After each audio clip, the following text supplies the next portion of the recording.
L'Arménie est-elle en train de vivre une révolution? Depuis 3 semaines, le pays est secoué par une grande vague de manifestations anti-pouvoir. Et face à cette fronde, l'ex-premier ministre Serge Sarkissian a démissionné. C'est lui qui avait provoqué cette crise en changeant la constitution pour se maintenir au pouvoir après 10 années au poste de président.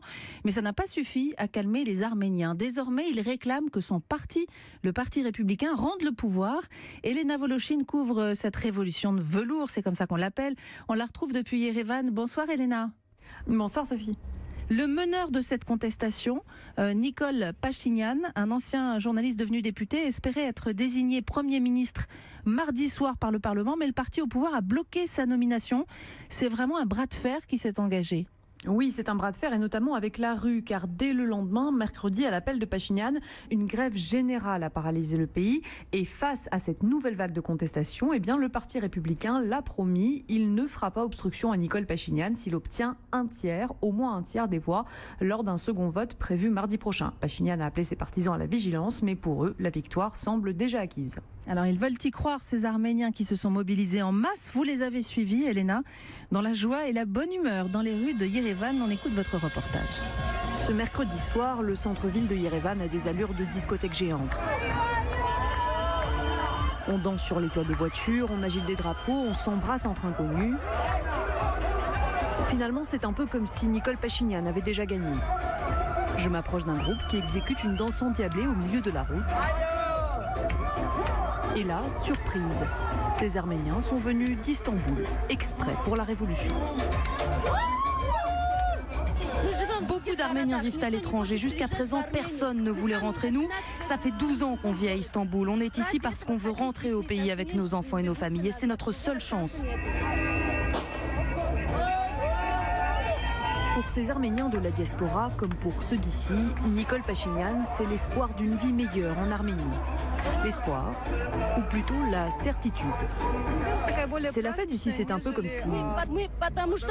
Parce qu'on sent qu'ils ont déjà élu Pachinian. Ils n'ont juste pas le choix. Pourquoi vous ne croyez pas que les députés républicains pourraient... Non, 3 millions de personnes contre 55 députés. Je crois qu'ils n'ont pas le choix. Parce que pas seulement les Arméniens d'Arménie, mais ceux du monde entier veulent que Pachinian gouverne. Il ne peut pas en être autrement, parce que les gens resteront dans la rue et ce sera comme ça tous les jours, jusqu'au bout, jusqu'à ce qu'il désigne Pachinian.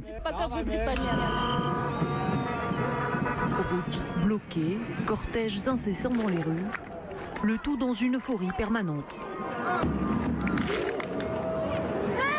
En première ligne pour battre le pavé du matin au soir, les étudiants. Il y a quelques jours, j'ai emboîté le pas à ceux de la faculté de médecine. Parmi eux, il y avait Mary. Là, nous allons vers les autres facultés pour retrouver d'autres étudiants. Nous devons être le plus nombreux possible. Et ils étaient nombreux ce jour-là. Coude à coude avec les autres, Mary et son ami Rudit bloquent la circulation une fois arrivés au carrefour. En ce moment, en Arménie, c'est très dur de trouver un travail qui corresponde à son diplôme. Je veux terminer mes études et devenir médecin ici, pas devoir partir à l'étranger. J'ai aussi des amis qui ont obtenu leur diplôme mention très bien, mais n'ont pas réussi à se faire embaucher parce qu'ils n'avaient pas de relation. Pour obtenir un emploi, il faut soit payer de très gros pots de vin, soit avoir des amis au Parti républicain au pouvoir. Un système quasi clanique avec une poignée d'oligarques au pouvoir. Pour m'expliquer la colère des Arméniens, Michael, étudiant en géographie et activiste de ces mouvements, m'emmène dans le quartier de Serish, sur les hauteurs de Yerevan. Alors devant nous, la villa de l'ex-président du Parlement et ex-premier ministre Ovik Abrahamian.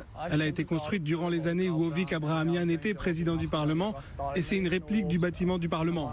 C'est une affaire de goût, j'imagine. Et de l'autre côté là-bas, on peut voir la villa d'Arthur Bagdasaryan, lui aussi ex-premier ministre et ex-chef de la sécurité intérieure. Devant moi, une grille forgée surmontée des initiales en or du propriétaire des lieux. Et là-bas, une colonnade de marbre blanc. De loin, je crois voir la Maison Blanche à Washington. En Arménie, il y a des gens qui n'ont même pas un demi-dollar par jour pour subsister. Tandis que d'autres dépensent des dizaines de milliers de dollars en une journée pour des feux d'artifice, pour des anniversaires. pour des baptêmes ou ce genre de choses. Alors le jour où ces gens-là cesseront de se mêler de la vie politique et s'occuperont de leur business, et lorsque tous les businessmen agiront dans le cadre de la loi, alors seulement les Arméniens cesseront d'être en colère. Ces jeunes en colère sont l'instrument, mais aussi le cerveau de la révolution.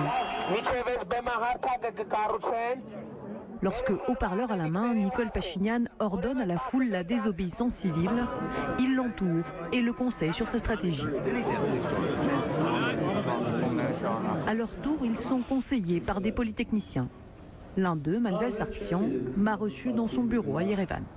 Les jeunes ont une grande influence sur le leader du mouvement, Nicole Pachinian.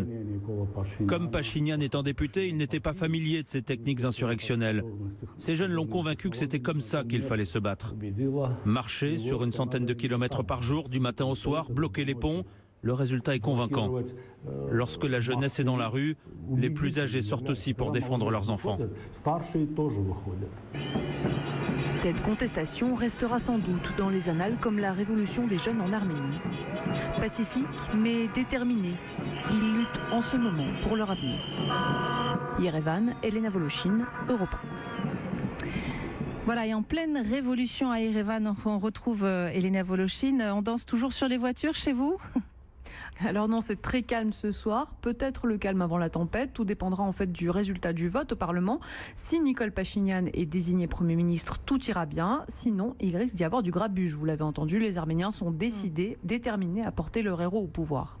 Alors on se demande comment l'Arménie va sortir de cette crise. Est-ce qu'il s'agit finalement d'une révolution, d'une élection, d'une nomination ? On ne sait pas très bien.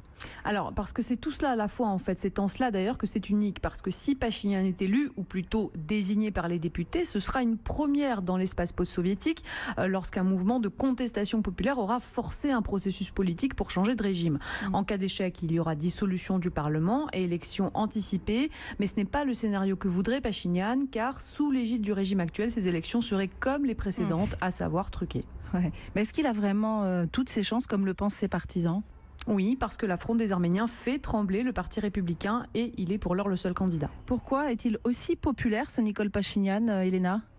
Alors en 2008, au moment de l'élection de Serge Sarkissian à la présidence, il avait déjà organisé des manifestations, mais à l'époque, l'issue avait été tragique puisqu'il y avait eu 10 morts et Nicole Pachinian, il avait fait de la prison après s'être rendu aux autorités. Puis il a été amnistié, il est devenu député d'opposition en 2012 et c'est tout récemment qu'il s'est forgé une image de révolutionnaire avec casquette, treillis et haut-parleur. Qu'est-ce qu'il propose, Pachinian ? Il a un programme ? Alors avant tout, pour lui, il s'agit de réformer le système électoral, puis de lutter contre la corruption et de mettre fin finalement au système oligarchique qui régit actuellement le pays. Ouais, c'est plutôt en phase, très en phase même avec les espoirs qu'exprime cette rue arménienne et en particulier les jeunes. Eh bien, on suivra tout ça maintenant qu'on a tout compris. Merci beaucoup, Elena, et à très bientôt. À bientôt.